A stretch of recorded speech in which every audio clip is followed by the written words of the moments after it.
Well, howdy there, Internet people. It's Bo again. So tonight, we're going to talk about a statement made by a Lieutenant Governor,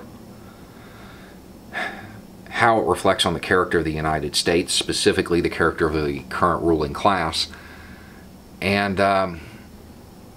we're going to talk about how that may affect our perception of the validity of this government.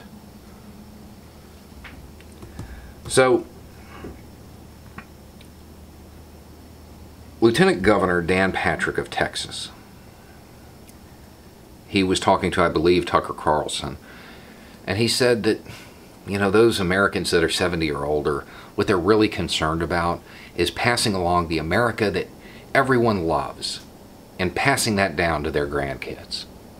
Man, that's noble. Man, that sounds cool. And then he goes on to conflate that with the economy, with money. The general gist and what he was kind of floating as a possible policy, I guess, was that we should just go about business as usual. And those who are 70 and older, well, it is what it is. Odds aren't too bad. Only 1 in 5's got to go. Be all right. Now, while that's fun to say and it's fun to call it, some of the terms that it's being called, and all that's all in good fun and dark humor and all of that, the reality is that those trends aren't necessarily going to hold in the United States. In California, 80% of the patients are aged 18 to 65. Now, we don't know the severity of those cases, though. It could just be that, you know, we're more prone to go to the hospital in the U.S. because our healthcare system is so good. It could be that people are a little scared, so they're going to get checked out. Or it could be environmental factors. It could be the fact that the United States has, well, most of us have a little bit of weight on us. And that may be complicating things. And the reality is that even in best case scenarios, it isn't just the old. It's those who are compromised. And then, yeah, there's a percentage of healthy adults that go out too. So it's not just those 70 and up by any means. That's just a misrepresentation of reality. But beyond that,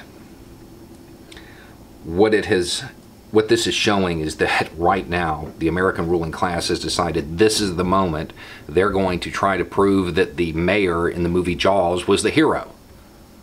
The reality is we do not need to keep the beaches open. The experts told us what we needed to do. They told us a couple weeks ago. And had we done it, we'd almost be done with this now.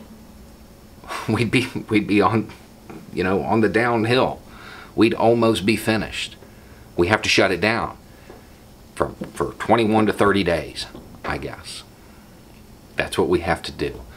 The American ruling class seems to have decided to try everything except that so they can scrape out a few more pennies, make a few more stock deals that, based on information that the rest of us don't have.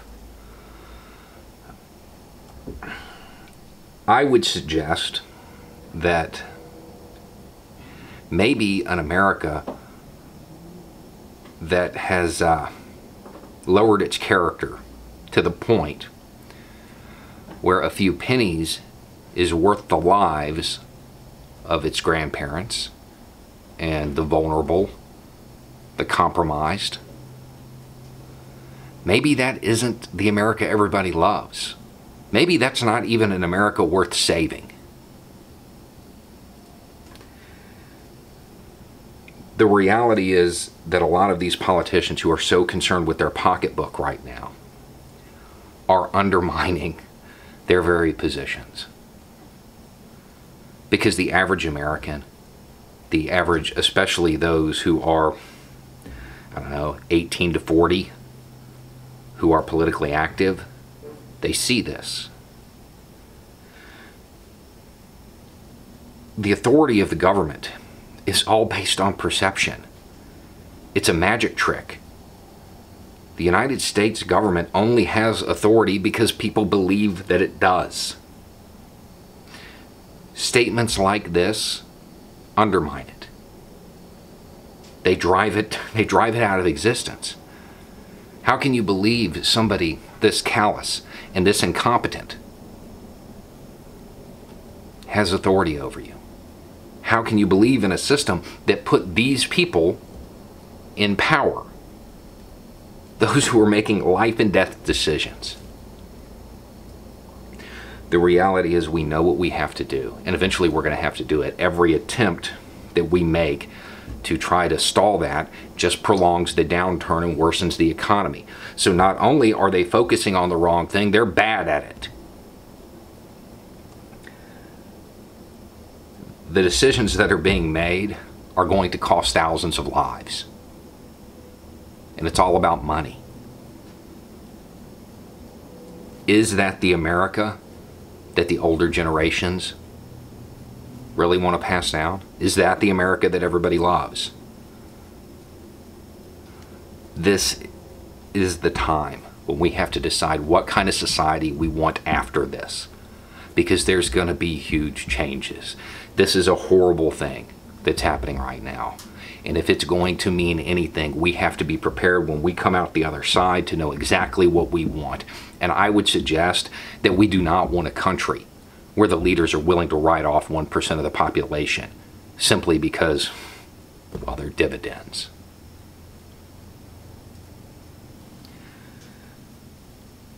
We're going to have to make huge changes. The leaders who are showing their true colors right now, they need to be remembered. And when this is over, they need to be replaced. If we are going to have a representative democracy, it needs to be representative. And there isn't a genuine representative out there that is going to say, yeah, let my constituents go because I lost a little bit of money.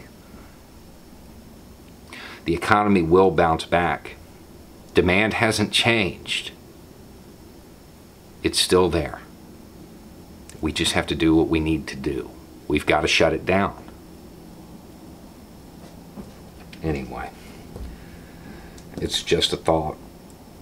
And I would point out, there's a lot of people concerned right now suggesting that this is some nefarious plot by the government to keep everybody locked down. I would just remind everybody to look at how hard they're fighting against it. Never, never mistake incompetence for malicious intent. Anyway, it's just a thought. Y'all have a good night.